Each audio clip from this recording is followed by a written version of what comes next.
What is going on, everybody? My name is Conor Lawler. Welcome back to another episode of Weird News Wednesdays. This is the Heroes for Hire podcast. We are back again talking all the strangest news stories from around the world. We talk about the news that the real news is just too afraid to talk about. As always, I am joined by my best pal, Mr. Seán Mead. Seán, how's it going? I'm good, Conor. Look, I'm all for doing a bit in the intro, but you told me that you have news, and I want to know what the news is. No, I think you'll find that before we started recording, I said, I have something funny to tell you. And then I remembered, wait, no, I'll just tell you on the show, because we do all of our admin here. we sort out all of our things in a public forum, as most good podcasts do. Well, no, it was just going to be a small story of, have you seen the Instagram post for our recent Patreon episode for The Last Jedi? Indeed, I have, Conor. What a very well-edited video as well, might I say. Who edited that? That'd be me, ladies and gents. This isn't even a pitch for the episode. I'm just pitching the fact that somebody commented, that's definitely Chris O'Dowd, right? Fuck. And then there was a comment underneath and it just went, yep. Yep, that's definitely O'Dowd. Confirmed Chris O'Dowd. Like, it comes up every so often. Every job I've ever had, someone has says it to me. I work on the phones. Like, it's an entirely voice-based medium. So if this is your first episode, this isn't Chris O'Dowd. This isn't his podcast. My name is Seán. But yes, Chris, keep up the bit. Stop it. But this is weird news. What do we do here, Chris? You have spent the week gathering all of the weirdest news stories from around the world. You're about to read all of those stories out to me, a man who has been too busy starring in the 2000s comedy series IT Crowd to look at any weird news. What's Richard Ayoade like? Oh, he's a lovely man. Lovely man. Yeah. So, big anger issues. This is your chance to come in big and just start saying some controversial shit and getting him in trouble. No, because it's Ireland and it might get back to someone eventually. Oh yeah, it'll definitely get back to his mother or his second cousin or so. But then we'll be fucked because everyone knows everyone. I saw a video randomly come across my TikTok of a lad I knew, and then also they were at a wedding, and then also Chris O'Dowd was there. Like, it's the degrees of separation are remarkably small. So, I mean, have we done the introduction to weird news? What do we do here? Yeah, I just said it. Yeah, okay, that's good. Weird news stories every week. To be honest, I have to be honest with you, I was not listening. You were too busy watching Thor: The Dark World, which I featured. Thor: The Dark World. It's my favourite Thor movie. It's the best one. My favourite Chris O'Dowd joint.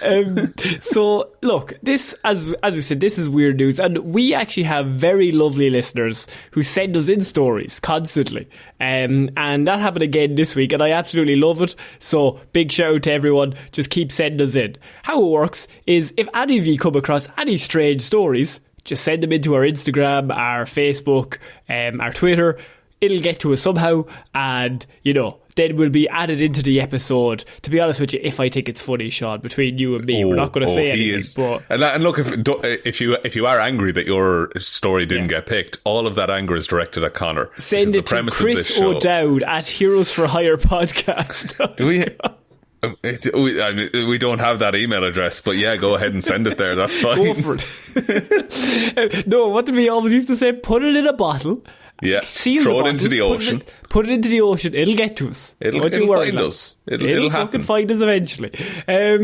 But yeah, so this is weird news, and what I decided to do was I was putting the show together earlier on today, and one of our listeners, Seán, who's a very nice man, other Seán, spells it the right way, actually. With 4 letters? Weird.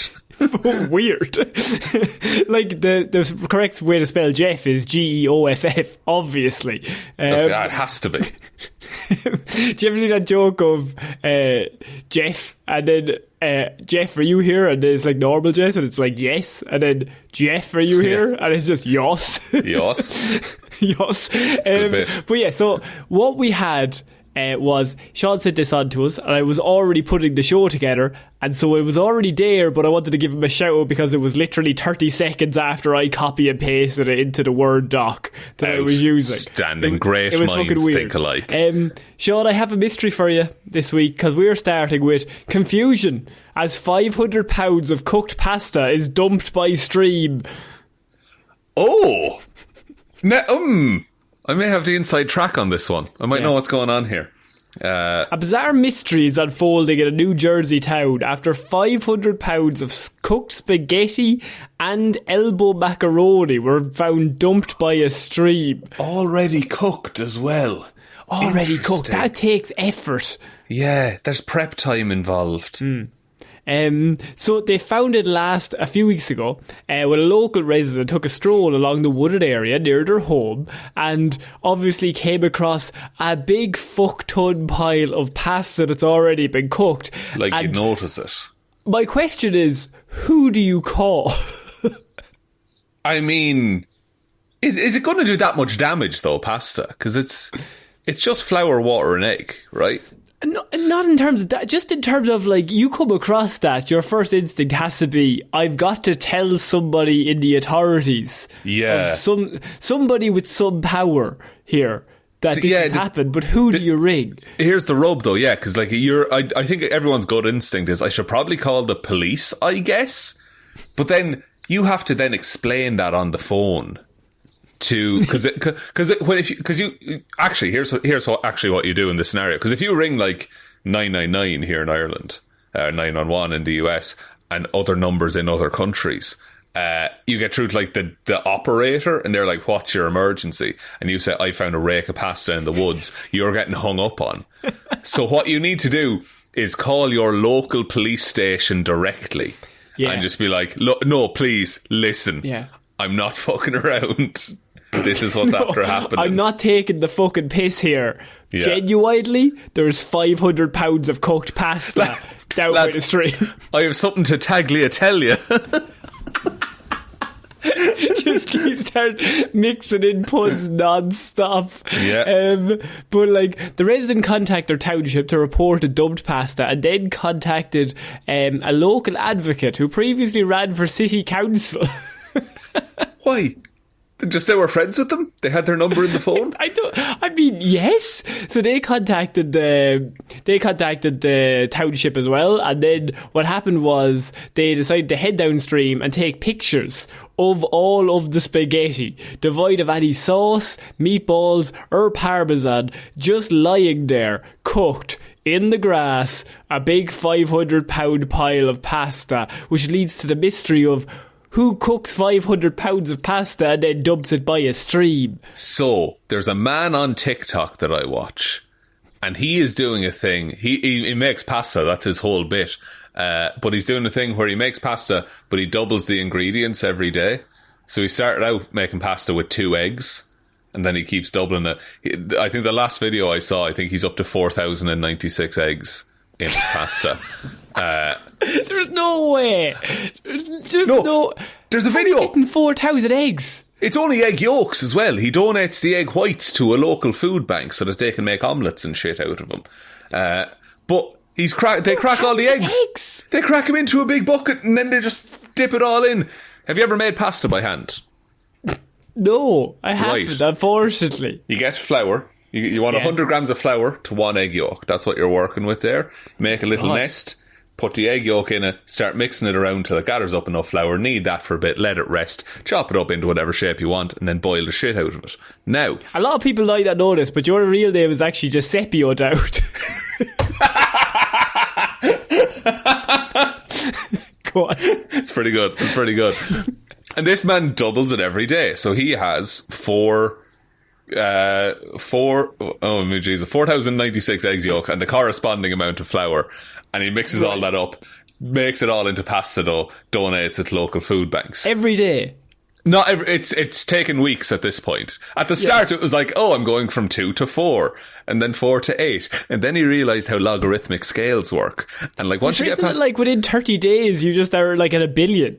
That's the thing, yeah. If you double a penny every day for a month, you have like $1 bajillion or some shit like that. Yeah. Like, so now it's taking weeks between videos, which I'm also assuming to use that much pasta probably takes a lot of time. So there must be some way to get rid of that pasta, and why not dump it in the forest? So you're 100% laying it at his feet. Who else has that quantity of pasta on hand? I like the pure detective mode of there's only one person with motive and no alibi and video evidence of him cooking, and I can only put a number on it: shit tons of fucking pasta. Yeah. Like, okay, so, this is a segment of Sean does maths. So, 4,096 times 100 grams of flour, at least. So that's 409,600. Divide that by 1,000 to get it in kilograms, is what I'm thinking. 409 kilograms of pasta this man has made, not even including the weight of the eggs. And then just has to divvy that up. Like, some of it's Sean, going in the river. Do you think we should send him to a penitentiary? Oh, very good. I find the whole situation revolting. I don't get it. Oh, Jesus. I only eat spaghetti. That's the only thing I eat. Do you know what I'm into these days? Is that I don't know the name of it, but there's this. It's like a spaghetti, but it like bends at the end in the packet.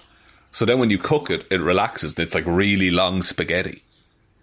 What? Yeah. If I Google bent spaghetti, will that get it for me? Actually, one of my favourite segments on this show is you talking about cooking, because it's always the weirdest fucking shit that you've come across. What do you mean? Like, I'm doing this now.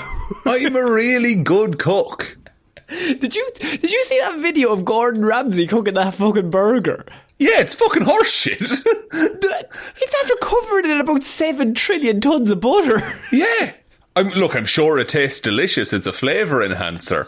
But I love the fact that he's just like going to all these restaurants like, you're shit. You're full of fucking shit. And then he's like, I'm going to cook you a burger. And he gets about 700 kilograms of fucking butter. And he's like, stick all this in a pan, stick a fucking burger on it. Laughing, lads. I'm surprised he didn't pour the butter over the top of it as well, just to be like, I really want to kill my granny. You know he's buttering that bun as well, like it's not just it's not just all in the he put the of course bun in he the did. butter. It's a brioche bun. It's a fucking cake, essentially. Like, I don't know what he expects, this man. I think genuinely, maybe for the Patreon or something, we can do a thing where we try and follow a Gordon Ramsay tutorial to the letter, and we see if it's any good. But like, what do you mean to the letter? So it's like that burger itself. Make the entire thing perfectly exactly as Gordon intends it. I think we have a cooking show in us. I think it's sitting there. Because we've established I'm a great cook, and you know some things about cooking as well.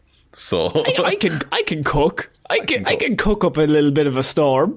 No joke. We'll have a bit of a. I don't know if we'd vibe though, because I think you would probably be. I can't work out if you're very particular or very just gung ho about the whole thing. Imagine. Okay, if you're imagining me cooking, imagine like a wizard in King Arthur times making a potion. Imagine a wizard. Imagine the greatest chef you've ever seen. Imagine fucking Christ himself making a sandwich. Decided to cook an omelette. Imagine Jesus Christ was like, I'm dying for a fucking omelette, and then he cooked it. That's what I do. I've gone off omelettes recently as well. I'm just like, I'm going to scramble eggs if I'm doing that much prep, you know. Nobody thinks about eggs more than you. I like eggs. What can I say? They're versatile. So you're blaming all of this on that one man and his TikTok?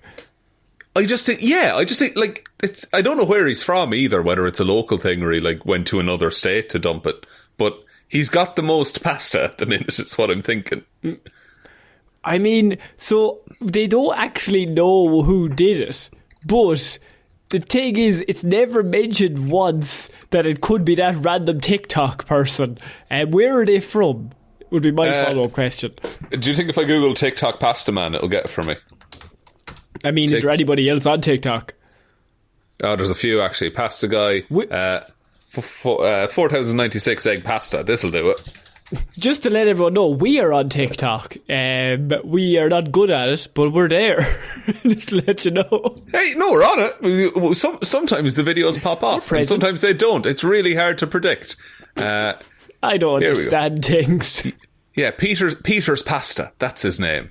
I want you. Okay, you think I'm weird for this? 4.4 million followers this fucker has. All right. Fucking hell! What are we doing? We should be in the pasta game, my friend. That's where the money is. That's where the true fandom and the true grit is.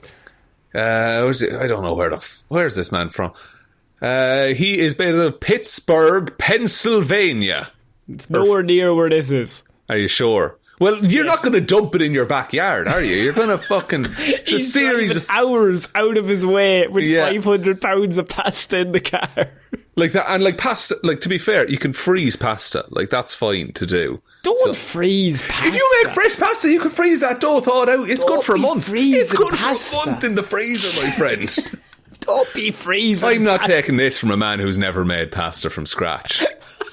Because I've done it, and it's not because I wanted a better pasta experience. I was jammed up, and I really wanted some pasta. Oh man. Okay, so we're 100% blaming on that one man, even though it's never come up, and they're actually claiming that it's impacted the water stream into the town's water supply because there's so much pasta now on the bank. It's full of starch now at this point. Yeah, it's just the pH levels are out of this world. But unfortunately, we can't know who did it. But just know there's a pasta criminal out there, and.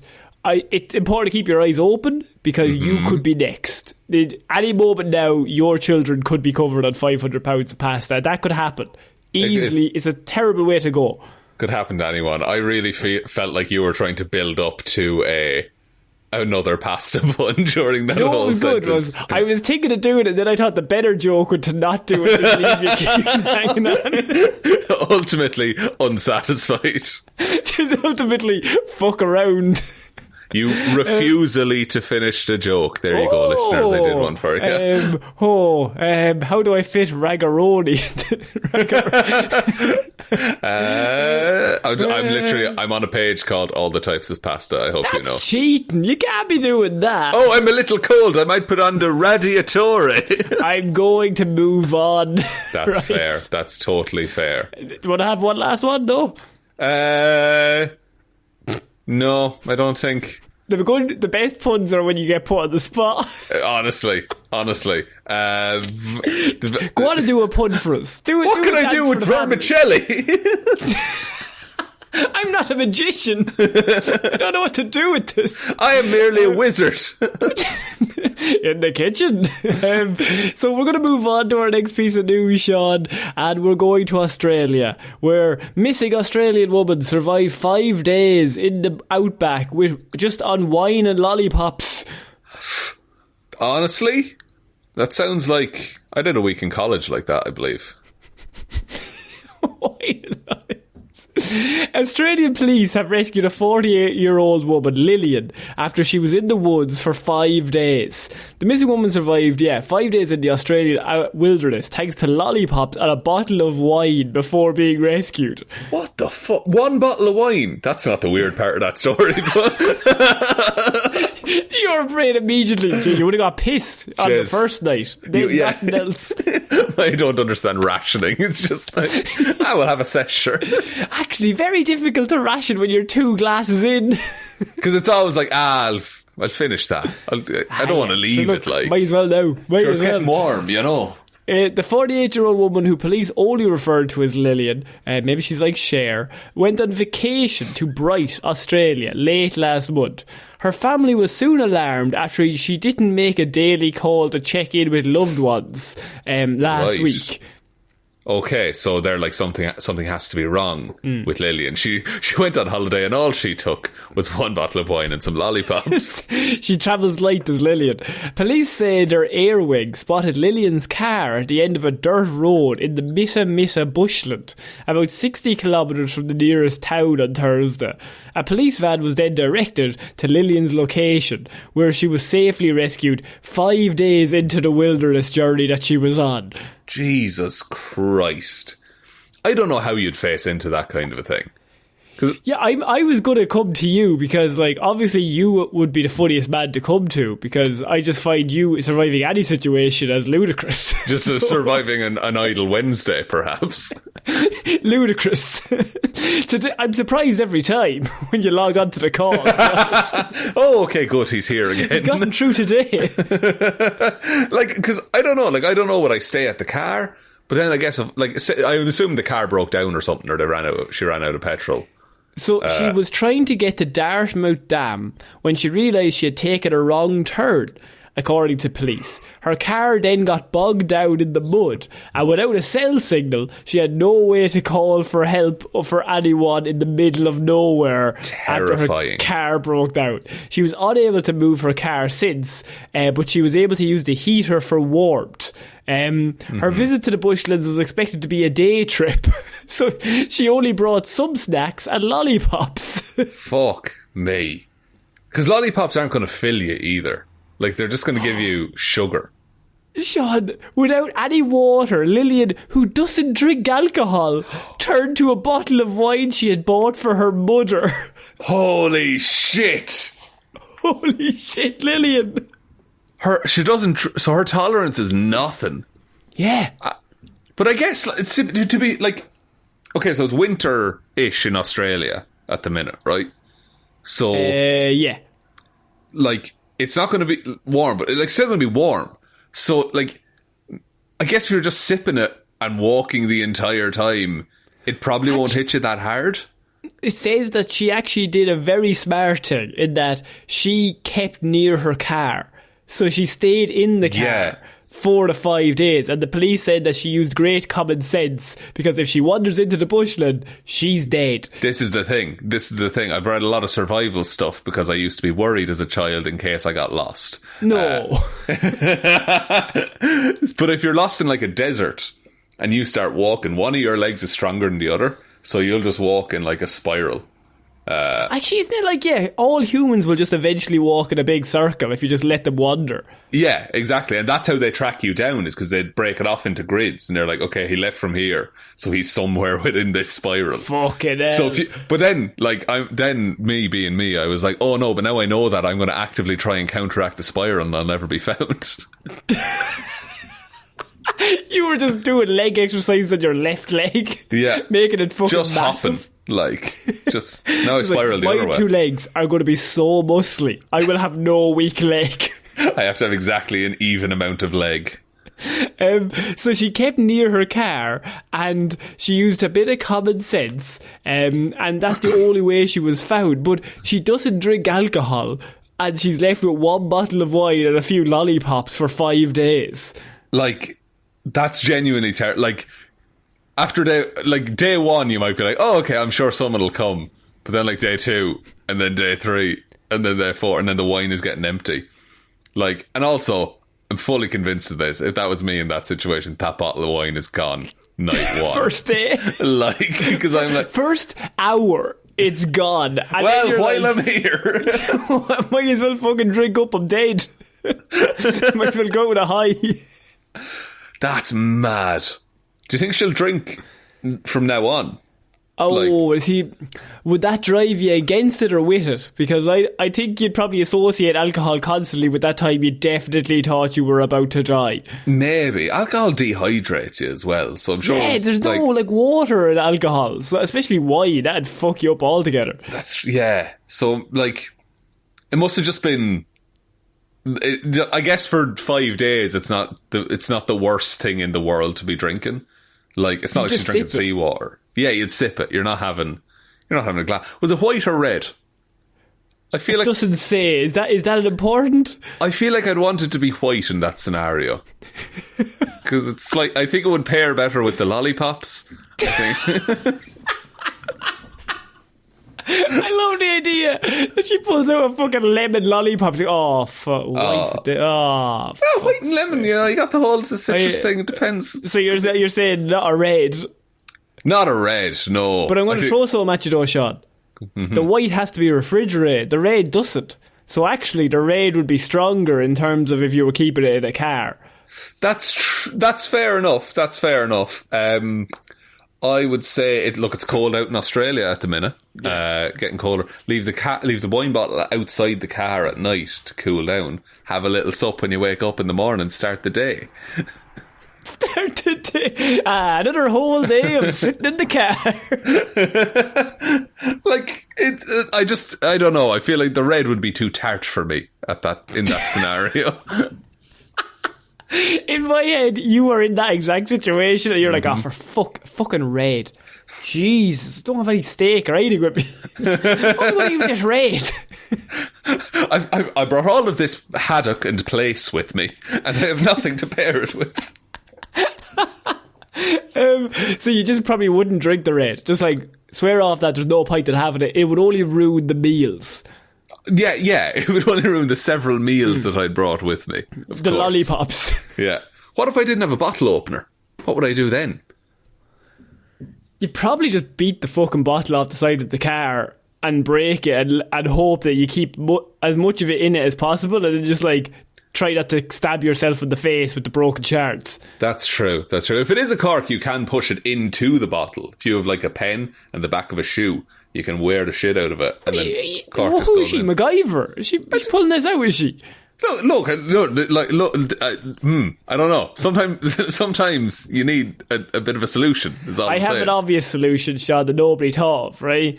Shake up the bottle of wine, right? Shake it real high up, right? Got no fizz in it, but you're trying to make fizz. You got to really shake it. I'm talking like the Simpsons Bart level shake for April. Yeah, but that's a carbonated beverage that he's shaking. No, Sean, come on now, right? Oh, you suggesting that it might have been some kind of frizzante that she was working with?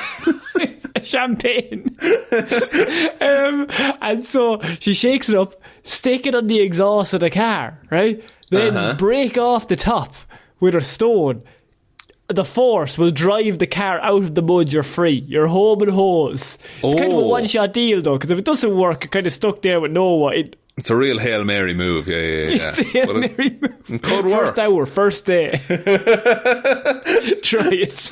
No, I think you have the solution there in that put the wine into the exhaust and use it as a boost to escape. Put the wine in the exhaust, start the car, kill yourself, possibly accidentally. Be found 5 days later. It's perfect. She blew up her own car with a wine bomb somehow. It doesn't make any sense.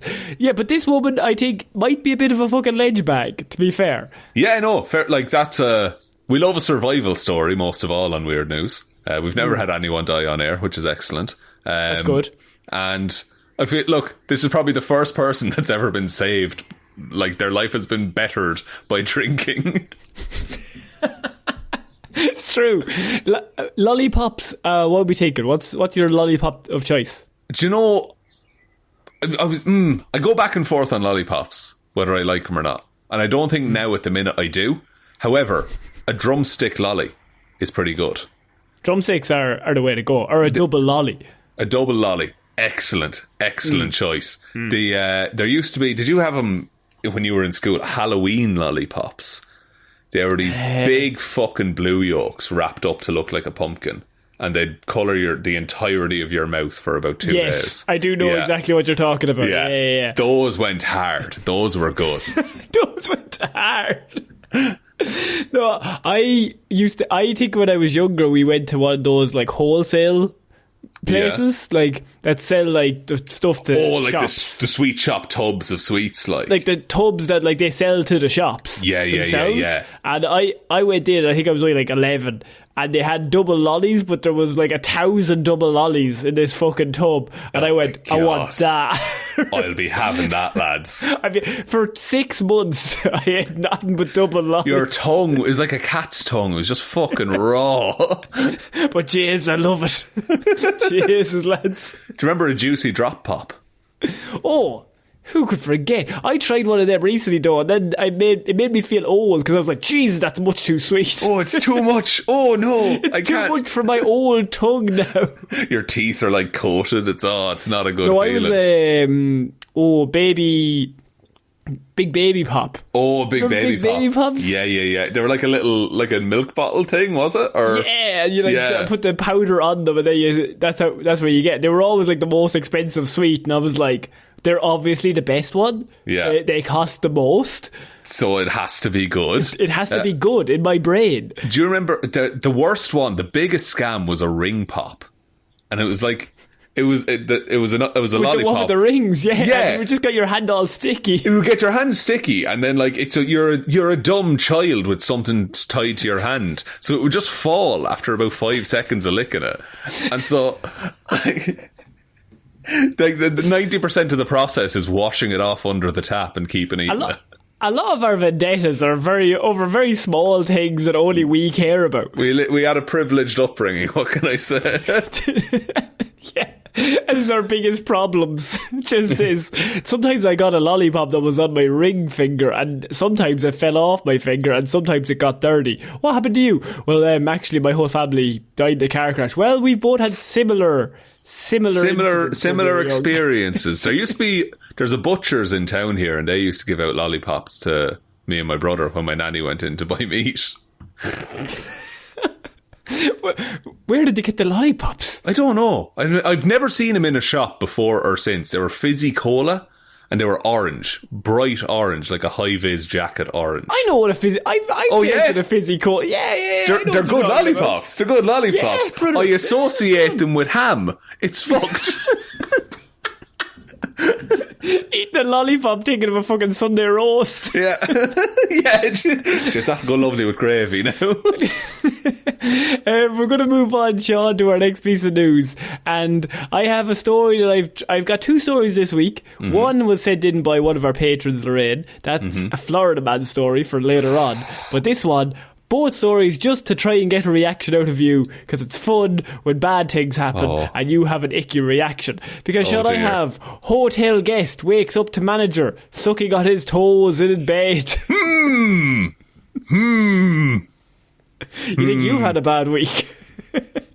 Lad, I used to like going to hotels, and now this is an option. Even better. Yes.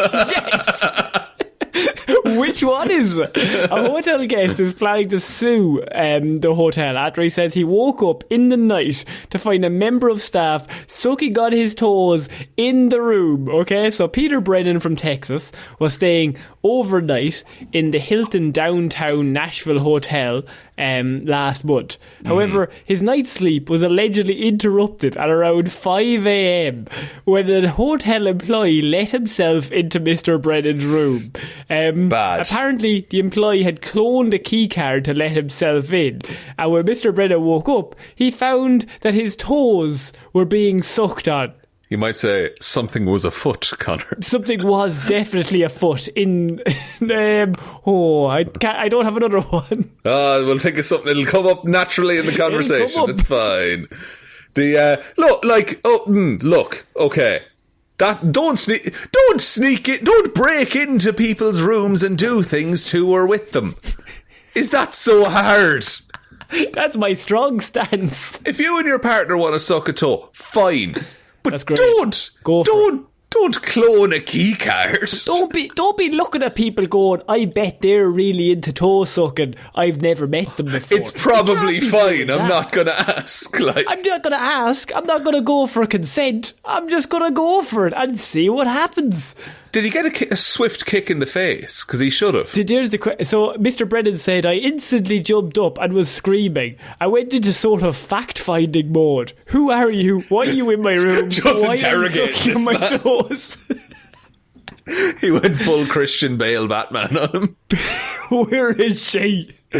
I could see that he was still wearing his uniform. He had his name tag on. He was talking to me, but he wasn't giving me any substantive answers. I mean, what substantive answers could he give in that situation that would maybe quell some of the fears that you're having? Yeah, there's no possible way to... Like, you're caught red-tongued at that point. Oh, very red-tongued. Very red-tongued, I can imagine. Like, very red-tongued. You're trying too hard, man. I'm trying too hard. I really went for it. It's okay. You got to put your soul into it. I know. You'll nail it eventually. I know. Ankle. Yes. Like, what? Who do you? Because it was the manager of the hotel, right? Who do you report this to, other than the police? I guess. Yeah. Also, like, I don't know. You're baffled by this. The visual of waking up and being like, oh, there's a weird feeling on my feet. Yeah. Like, because we've all kind of woken up and been in and out of sleep, and like, you're like, oh, that's a weird feeling I have in whatever area. Maybe, like, I don't know. Sometimes it happens, maybe if you're at a party, you fall asleep, you wake up, you pass out, you wake up, somebody may have gotten sick in the room. You wake up, you go, my hair feels weird. Oh.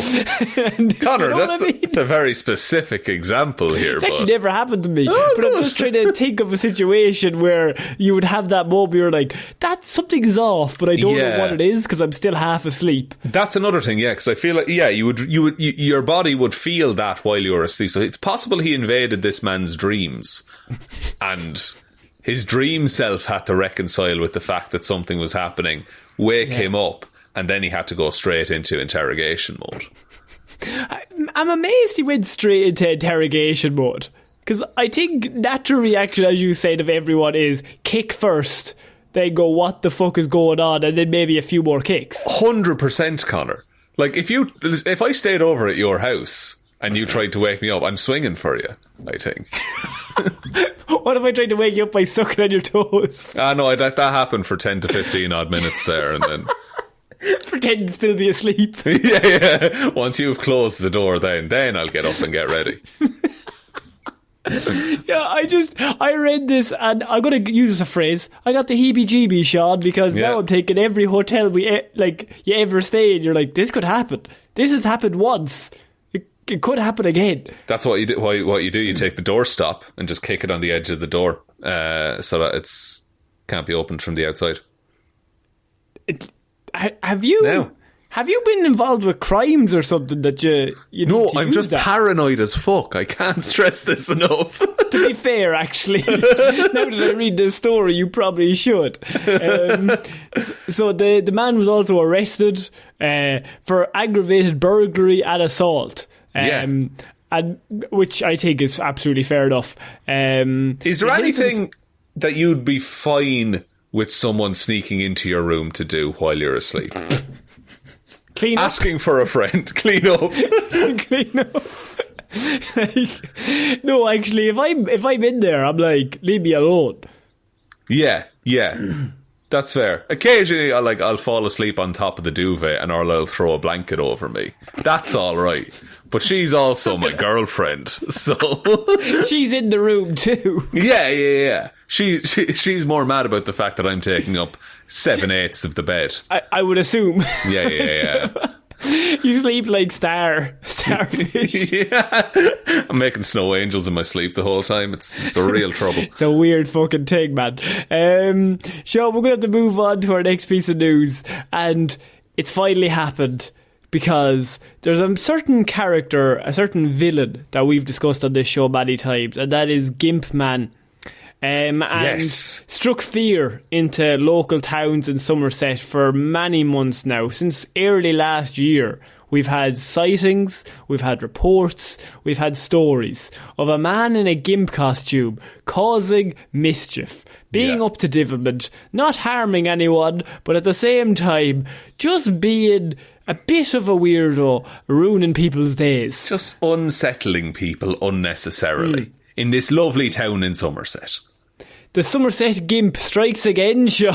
My God. But this time, he's been arrested. As man in his 30s is arrested after riding around in the road and terrifying a driver while dressed head to toe in black latex. If the people don't remember who the Somerset Gimp is, Sean, the image of him is quite startling. It is. It's harrowing, I would say. It's harrowing. All of his stories just normally involve him jumping out on people, not causing any real harm or doing anything, just kind of jumping out at people at night time to cause, I don't know, maybe some nightmares. But like, what's the end goal? Who's it for? Like, these are the questions that have to be asked. They've now put him in handcuffs. Has this played into what he wants? Like, we don't know. We don't know. Maybe that's exactly what he wants. Maybe he's like playing the Joker card. He's ahead of the game. He's trying to get on the inside. Yeah. Avon and Somerset police said a woman reported seeing a man wearing latex jump out in front of her vehicle in the road shortly after midnight on Monday. The man has been held on suspicion of having caused a public nuisance, Sean. Finally, his public nuisance ways will be put to an end. The female driver issued a warning on social media after coming across the man on her journey, initially thinking it was a badger. What? Hang on. What? Has this woman seen a badger before? Have you seen a man in a gimp suit and a badger in the same room ever at the same time? You haven't. It's clearly a badger in a human suit in a gimp suit. That makes the most sense. I don't think it does, honestly. The woman, who did not give her name, said, as soon as I got over the first railway bridge, I noticed something on the ground, which I thought was a badger. Have I ever told you if a badger attacks you, do you know what you're meant to do? Okay, right. You have multiple times on this show claimed to be an expert in all things, right? For some reason, animal attacks is one of your big things, that you know some sort of rhyme or some sort of song that will help anyone get what you had. The bear one a few weeks ago where you covered all the bears. All of the bears, what to do. Yeah. If it's black, fight back. If it's brown, lie down. If it's grizzly, you're going to be dead anyway. If it's a polar bear, you're also probably dead and cold. Okay, so you I mean, this is kind of a bit of a Bear Grylls segment now, because like you are kind of our nature survival expert, and there's people listening to this that could be attacked by a badger even in the next 5 to 10 minutes. I don't want to stress anyone out. Maybe in the next 3 minutes. Maybe walk a bit faster is all we're saying. Maybe run right now. Sprint. Wherever you are. Sprint. But Sean, just in case they don't know, because I'm sure we all have an idea. Sean, how do you avoid a badger attack? The thing is, you have to reconcile with the fact you're probably not going to avoid it. It's going to happen. So step one is just accept it. Absolutely. Now, a badger has a very fearsome grip, and so what you need to do is he's going to latch onto you at some point, and you need to then break like a twig or a stick so that he thinks he's broken your arm, and then he will loosen his grip, and then you fucking throw him away, and then you run and you get out of there. That's what you have to do. So your plan involves me giving up a limb, and then he's trying to break my arm. Yeah, you're not letting him, find a twig before he breaks my arm. Yeah, but you're to fool him. If you come across a badger, it's likely in a forest or some kind of woodland scenario.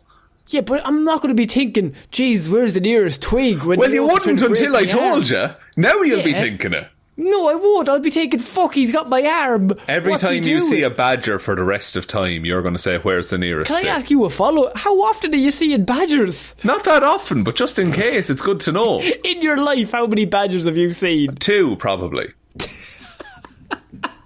I was going to say like 1. And I kept my distance, respectfully. Just in case. In case one went for Surely they're like afraid of us. Why are they trying to break arms and legs? It depends. Well, if you come near a badger, like near its nest, its den, it's going to protect that with all it has. It will attack the leg a lot of the time as well. That's kind of plays into your favour. If there happens to be a stick on the ground, you can just break that right away.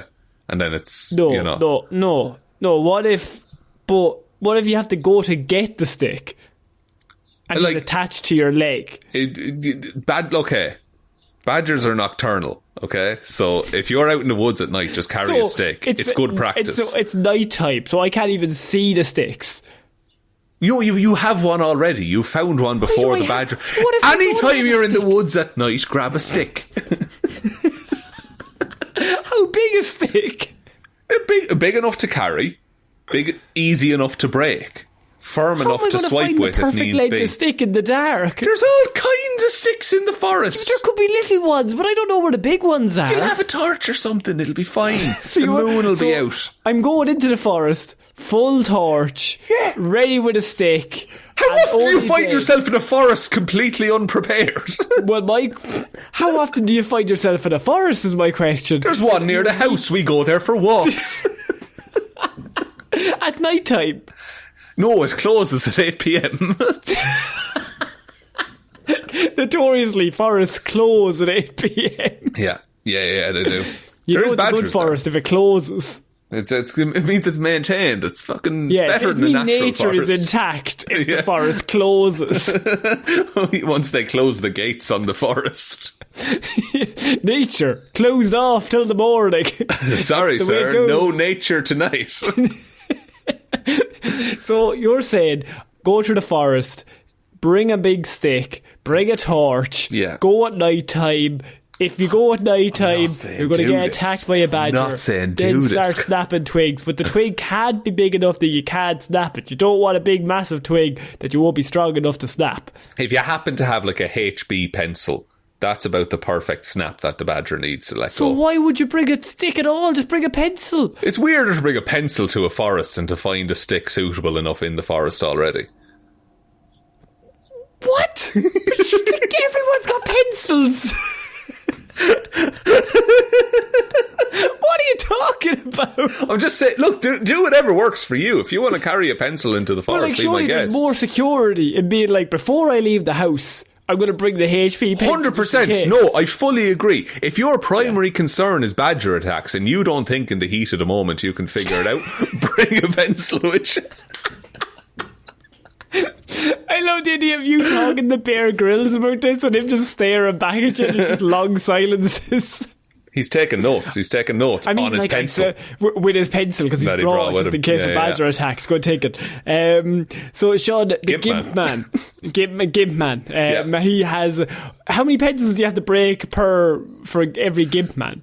I probably... What's the strength of a badger to a man? Probably 8. So I'd say 8 pencils. 8 pencils. That's a lot of pencils you're bringing with you.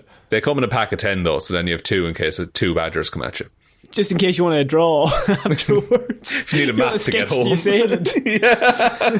You look like this. Just a picture of a badger. Outstanding. Oh, we know this guy.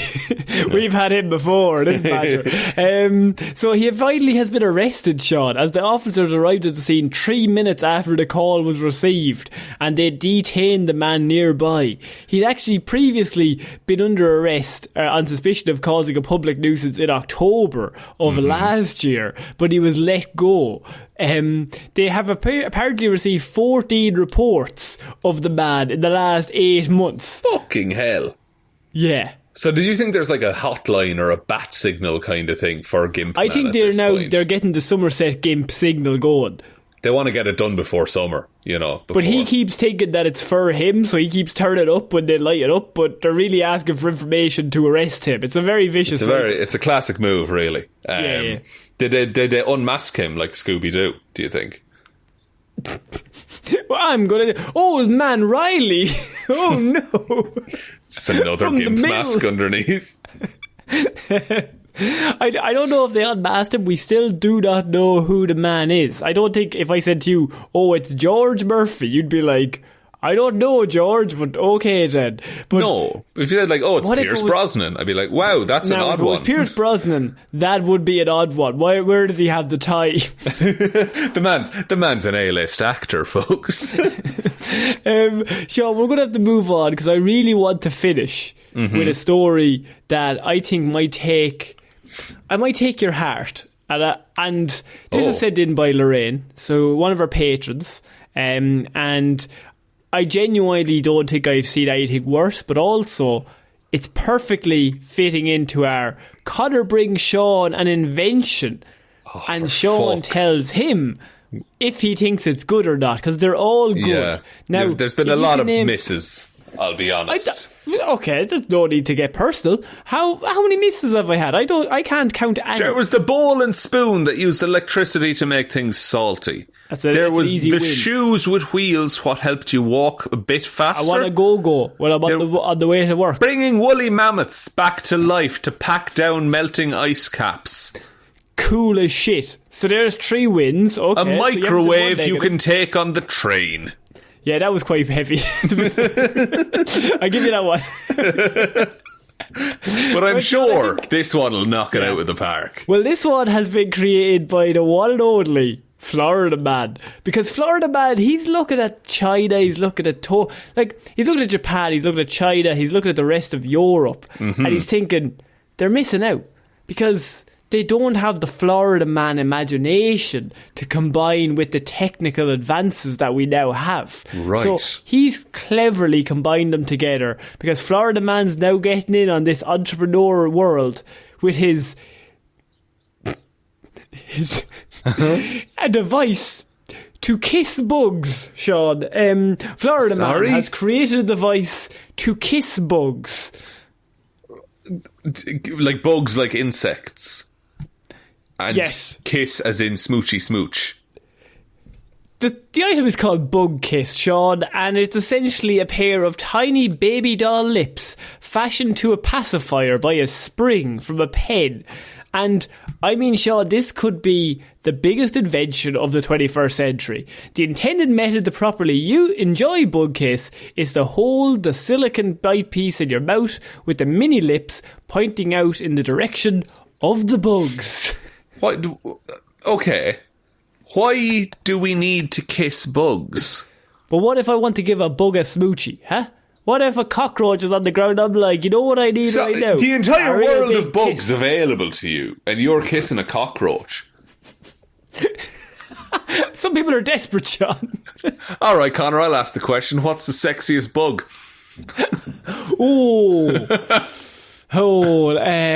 Ladybug? I was going to say ladybug. I mean, that's just because there's lady in the name. Just for design. It's for design purposes. What about butterfly?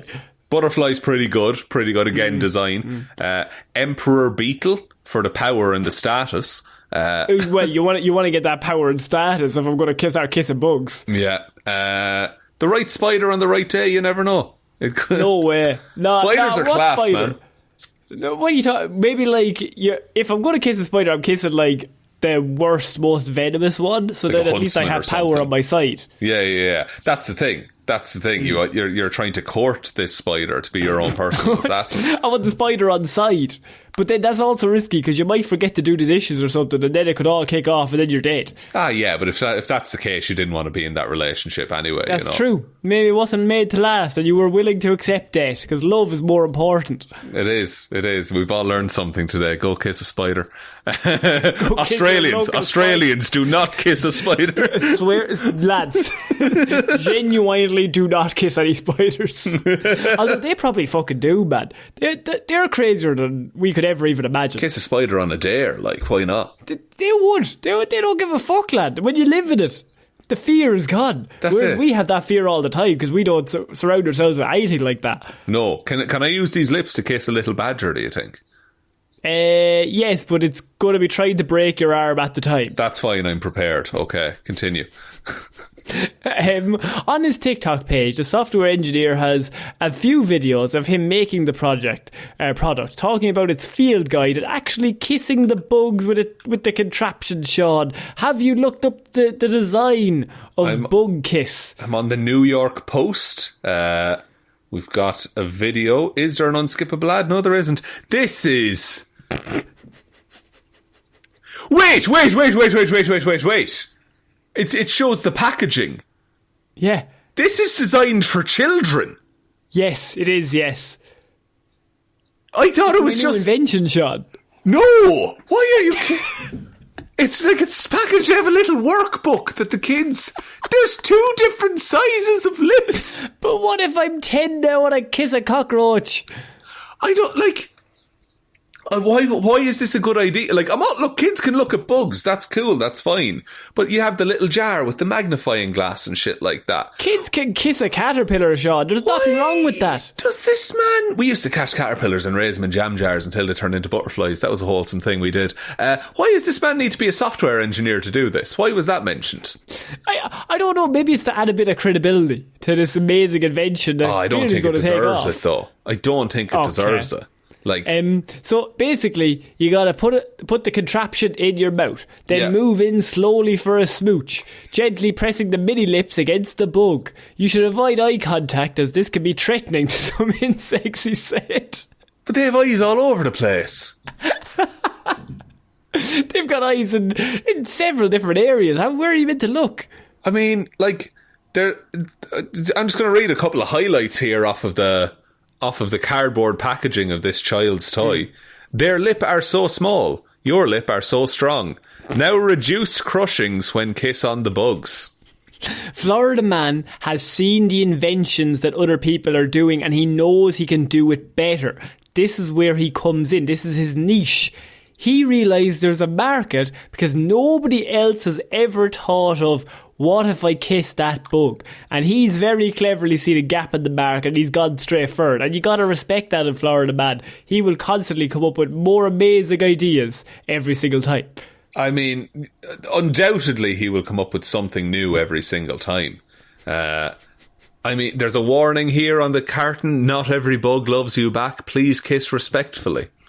He said he's gotten the first base, Sean, with ants, a caterpillar, a dung beetle, a grasshopper, a mosquito, a snail, a spider, a wasp, a woodlouse, and a worm. He says the wasp was scary, but also a thrilling endorphin rush. The rest of them were delightful. The worm kissed back.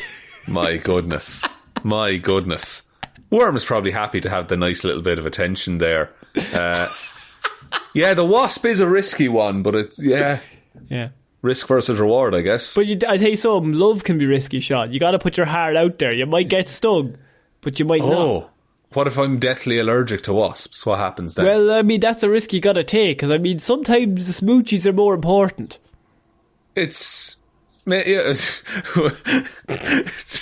Smoochies are more important. The Conor Lawler way.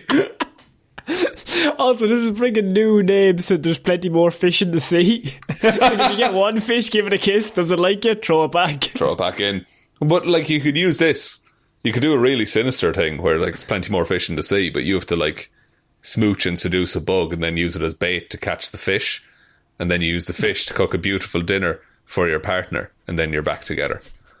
You know?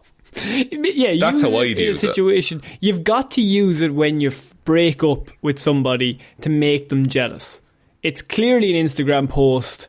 It's clearly just like I'm on the prowl. I'm in nature. I'm on the kissing spree. I'm fairly sure that this product is a joke, but also, if someone did that after a breakup, I don't think that's the flex you think of it. I think that's the saddest thing in the world. I'm getting loads of chicks to post a series of photos of you kissing bugs. Like, what do you want here, buddy? I think it's a bit of a mindfuck, because they're just like, I'm such a dickhead. And you're like, actually, he might be unwell. But I might have gotten out at the right time, quite frankly. Bit of sympathy, though. Get that sympathy vote, Sean. Then the one. How much weight do you place in the sympathy vote when you're kissing fucking dung beetles? Yeah, but if you're kissing dung beetles, then they'd be like, wow, he's willing to kiss a dung beetle. That's how low his standards are. Wow, I must be really bad as well as a person. I better go back to him. Clearly relationship advice 101. Don't ask me. It's clearly obvious. But they broke up with you in this scenario. Only because I love kissing bugs, but they weren't expecting me to actually start kissing bugs. So that came before the breakup, was the thought about kissing bugs? I was obviously exclaiming loudly how much I wanted to kiss bugs, and that's probably what led to the breakup. I see. I kind of see where they're coming from, I'll be honest. But after you do it, they'll be like, he's a man of his word. I like that. He's got follow through, that boy. He follows through with his dreams. You got to follow somebody who follows their dreams. Yeah, and then you got to be yourself. be bugs. No, we don't like people who make puns, Seán. We like people who kiss bees. Oh, sorry. Sorry, I misheard you. So someone just commented, bro is just casually assaulting the bug kingdom. Well, this is another thing. The bugs can't consent. The bugs can't consent to these kisses. I mean, never have I felt so strongly about backing a product. Even the wheel shoes, I wasn't as strongly backing as this. I think this could take over the world. I mean, have you ever looked up how many ants there are?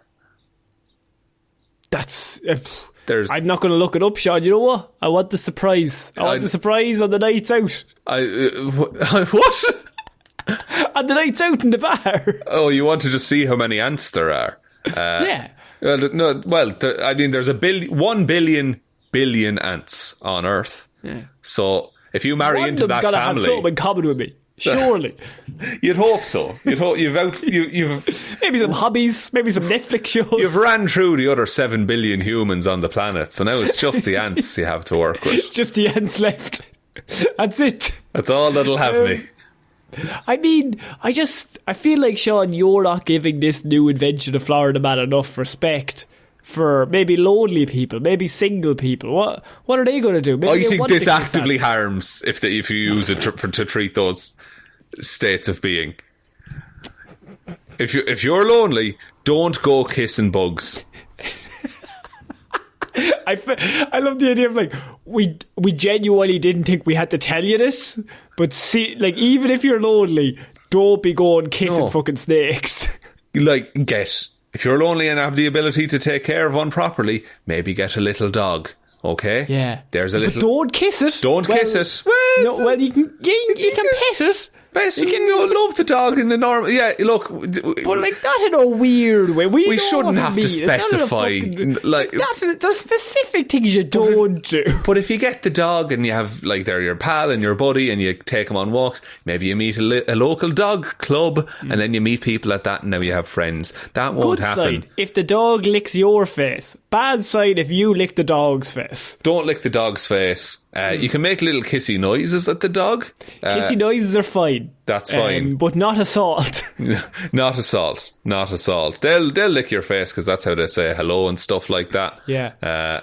But don't shift bugs. Don't shift. Don't go. Anyone who doesn't want it, whatever. No matter if bug or human. Don't be going near with your lips to anyone who hasn't asked or implied that they want your lips near them. I don't care if you're the manager of the hotel. Don't do it. Would it be worse if he was sucking on your toes with this invention? At least there's a barrier, but it's somehow even weirder because, like, what's he getting out of it then? You know? And then there's more prep time. You're interrogating him and he still has it in his mouth, so you can't get a clear answer out of him. He just keeps trying to kiss you. But, like, with that. Oh, disgusting. Oh, foul. Seán, I think that's it for this week's Weird News. What a week, Conor. What have you done to me there right at the end? Would you like me to take us out? Yeah, sure, why not? Thank you, everyone, for listening to this episode of Weird News Wednesday. We will be back on Friday with Hero or Zero, next Wednesday with another episode of Weird News Wednesdays, and we'll be posting other things on social medias and Patreons and all that kind of stuff. Speaking of Patreon, shout out to all of our wonderful Patreon supporters over on patreon.com/Heroes for Hire podcast. I think we're actually the most successful Patreon in the world at this point. I think I didn't want to say it, but we actually are, yeah. Yeah, they released the statistics on that, so well done. Ever since IT Crowd, my career's gone downhill. Thank you what am I saying? Thank you very, very much. Róisín the Wife Palmer, Joe Burney, Ryan Komatsu, Dozer Enthusiast, Evanson, Anonymous Comrade, Viva La Revolution, David Clarke, Shaun Chuck in the Wash and It'll Be Grand Jamieson, Dominic, Anna Irish Walrus Forever Hjelmroos, Danny McLaughlin, Where We're Going, We Don't Need Roads, We Need Cake, Lordsmish, Michelle Browne, Michaela Doughty, Frost, Buster, Ed Ball, Lorraine and Conor have swapped the order of their names to purposefully bamboozle Seán. Russ, I have finally seen Hayley Williams crush All I Wanted live, so we are all good-Parfitt. Jackson Brueheim, Liz had a few too many on St. Paddy's Day and tipsily subscribed to the Patreon, and Ciara Lawler. Thank you all very, very much for your support. We really appreciate you helping us out every single month. letting us do and talk about the weirdest things on the planet. There are other ways to support the show. There is the merch store, heroesforhire.ie/shop. Twitter is at Heroes for Hire Pod, the 4 is the number 4. Facebook is Detective Divilment's discussion group. Instagram is Heroes for Hire Podcast. And the best way to ever help out the show is to tell one human being that we exist. Just a one, please. And I think that's about it, Conor. I think so. So I've been Conor Lawler. I have been Chris O'Dowd. Giuseppe O'Dowd. Giuseppe O'Dowd. Bye. Bye.